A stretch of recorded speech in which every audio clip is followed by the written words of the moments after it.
Accident के बाद बहुत कुछ बदल गया था।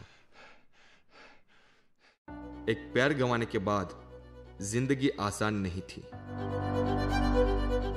लोगों की सहानुभूति भरी नजरों का सामना करना और भी मुश्किल था।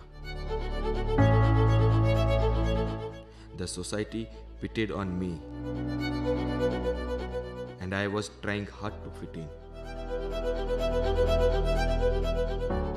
सुबह उठने के बाद बिस्तर से उतरते ही मैं अपनी दूसरी चप्पल ढूंढता था।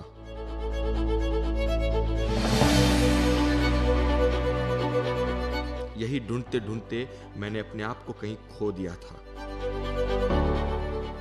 I wore a cosmetic cover over my prosthesis to be acceptable. My family supported me. पर रातों में उनकी धीमे स्वर में सिलकती आवाजें मुझे सोने नहीं देती थी। So I decided to move on. मुश्किल जरूर था, मगर अब ठहरना नहीं था मुझे।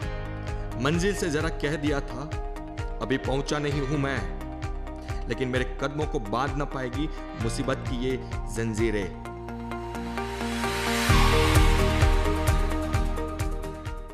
I started with playing table tennis, states, nationals, and then I was selected to represent India for Para-Olympics in 2011. पर अभी भी मुश्किलों ने मेरा साथ नहीं छोड़ा था। I couldn't represent India due to my financial conditions. It did not lower my spirit, as life is 10% of what happens and 90% of how we respond to it.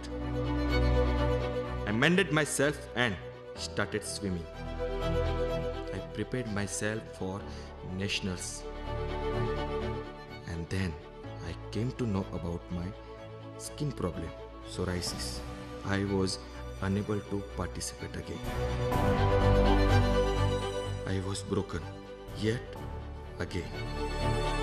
कैसे कह देता कि थक गया हूं मैं, ना जाने किस किस का हौसला था मुझ में। I became unstoppable, just unstoppable.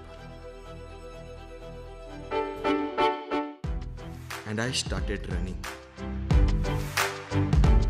To avoid undue attention, I began running at night. और फिर शुरुआत हुई मेरी नई कहानी की।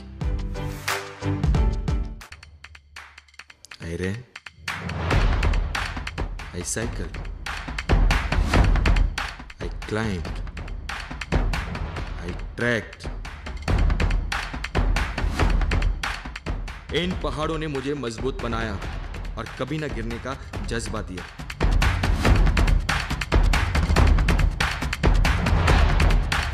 I started doing things my way without any fear and became an athlete. और फिर मैंने पीछे मुड़कर नहीं देखा। This is how I completed my mission. A mission to prove that my disability hasn't won. It's me, myself, who is winner.